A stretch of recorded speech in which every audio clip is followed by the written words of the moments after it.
Predator, Killer of Killers is an anthology series that focuses on 3 different time periods. The first one is the Viking Era, the second one is the Feudal Japan Era, and the third one is the World War II Era. From directors Dan Trachtenberg and Joshua Wasson, who are responsible for movies such as 10 Cloverfield Lane, Prey that came out in 2022, Predator Badlands that is coming out later this year, The Boys, Ready Player One, Avatar The Last Airbender from 2024, Transformers Rise of the Beasts, Doctor Strange and the Multiverse of Madness. The last few are visual effects that Joshua Wasson was a part of and in charge of. So I'm gonna get right into it.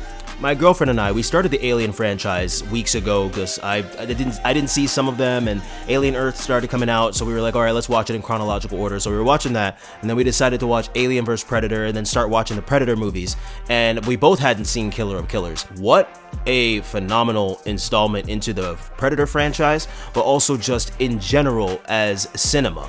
Especially for an animated thing. It was such an interesting style of animation, and I really liked it.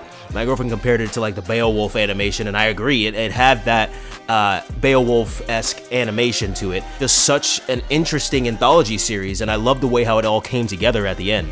So we start off in the Viking era with a woman named Ursa, who is voiced by Lindsay Levanchi, and her son Anders, who is voiced by Damien C. Haas. In this, we see that there's a big backstory with Ursa and her father and a man named Zoran, or in this case now in the future, Chief Zoran, who's voiced by Andrew Morgado.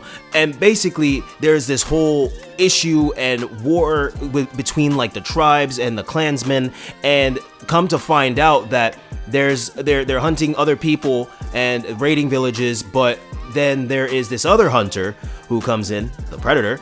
And the way how things play out, it is absolutely astounding. I really didn't expect that they would do what they did with certain characters, especially with Anders, but it makes sense being in the Predator franchise, how they did things. I love that this character, Ursa, she uses dual shields as weapons instead of like using like an axe or sword or a knife. And the first of the anthology series is called The Shield. So I think that was really significant and really amazing how they named it The Shield, and it comes into play later on as well. Next, we have the Feudal Japan Era, which fixates on these two brothers named Kenji and Kiyoshi, who is voiced by Louis Ozwa.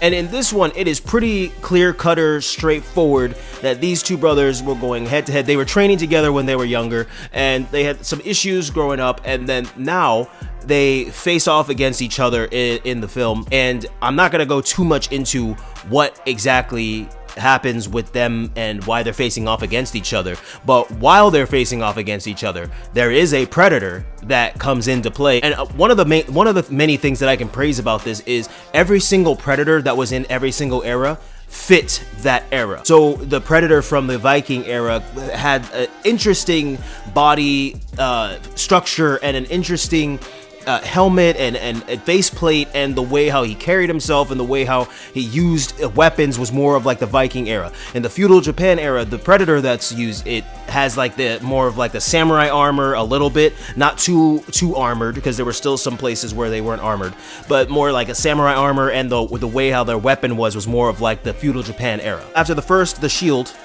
we have this one, which is the sword, and clearly samurai Feudal Japan era, it's called the sword for a reason. The brother who makes it, he focuses and uses a sword, obviously. So this episode called The Sword, I loved how they did the Feudal Japan era, the animation style, the fighting. It was absolutely beautiful to watch. The animators deserve a huge raise. I know I'm going through this kind of quickly, but I'm doing that so I can focus more on the end goal and the culmination of all 3 stories within this anthology series. And finally, we approach the World War II era, which is the 3rd episode in this full movie anthology series. We follow this young kid named Torres, who is voiced by Rick Gonzalez, who also plays Wild Dog in the Arrow TV series, and he's played many more characters as well. So basically, Torres wants to be a pilot. He loves flying, he loves machines, and he's pretty much grounded when everybody else is going out on a mission to fight the enemy. Lo and behold, someone comes back from being in the air, and they have interesting damage on their plane, and it's like a hook kind of that went into their plane, went into the engine, and he's sitting there like, oh, it's a hook in the air, it's a hook in the air. It's just so amazing to see, because in World War II era, you don't know what's going on, you don't know what that is. Same thing with every other era. They had no idea what this could have been because it's the first time that they're experiencing it. So finally, things keep happening, people keep dropping, and Torres is finally over it. So he finally hops in the air and he's telling people about, hey, this is what's happening, this is what the deal is, and he's actually making sense, and nobody's listening to him until there's only 2 of them left. Finally, he gets heard. So it's just crazy how just because they didn't want to listen to like a younger kid and they thought that they were these hardened war dogs, which I mean they were, but sometimes you need to just listen and take some advice and take a step back and hear what somebody else has to say. And I'll give it to this kid, man. He is one hell of a pilot.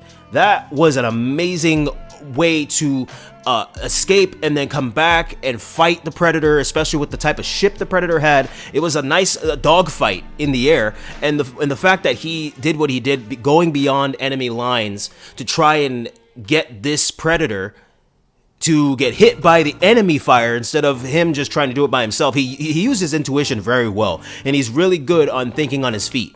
And like I said, very, very good pilot. That's going to come into play later too. Finally, we see all 3 characters together with collars on their necks. They're like prisoners, and the title says Killer of Killers. So our assumption was going in before we got to the final act, we're like, okay, so maybe they're just capturing them because they defeated a predator and they deem them worthy enough to be hunted, so they want to save them and put them somewhere so that they can release them later and hunt them. In essence, we were somewhat right because we get to an arena. Gladiator battle, if you will. What transpires there is phenomenal. Like the way how they're pitted against each other, but then you have to work together to survive. That is one thing that is a unifying theme throughout every single issue throughout history, whether fictional or non-fictional.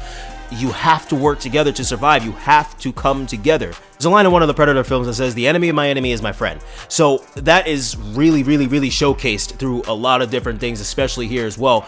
And you see the characters finally start to work together as opposed to fighting each other, because they get pitted against each other and only the strongest will survive. You can kind of tell. The way how they work together to not only escape, but get off this planet that they're on and ship that they're on and defeat this ultra predator that has captured them, or the chief predator. They again work together, but the way how it happens, Torres is kind of the main unifying factor. He's getting them to do these things, but the way how Ursa, the way how the other 2 characters, Ursa and Kenji, they work together, it is insane, the fighting that they did and how they blended together without actually knowing what they were saying, because they speak different languages and then from different eras. It was really nice to see from a cinematic standpoint, from an artist standpoint, from a story standpoint, how they did this all together. Much to our amazement, at the end of this, we see the prison hold, if you will, where they have all of these people frozen, and it is insane. We literally screamed in our apartment because we were like, yo, what the hell? The people that they have frozen, we had just watched them in the movie. It's insane. It's insane. And holy crap, you have the girl from Prey, you have Danny Glover, and then you have Arnold Schwarzenegger frozen. That is crazy. So I really hope that this Killer of Killers franchise, or not necessarily the franchise, but this Killer of Killers idea really kind of continues and expands on that as well, and maybe they release all 3 of them. I don't know, but that was just awesome to see. I know there's been a lot of negativity surrounding Predator Badlands, but I don't know, I'm kind of looking forward to it. I really hope it's good. I really hope it expands on some other things that have been put throughout the franchise, and especially with this Killer of Killers that came out earlier this year. Hooey, your boy's excited. Thank you for joining this video, much appreciated as always. You know the drill. Hit that like button, hit that subscribe button, and leave a comment down below. Thanks again for watching, guys. Until the next one.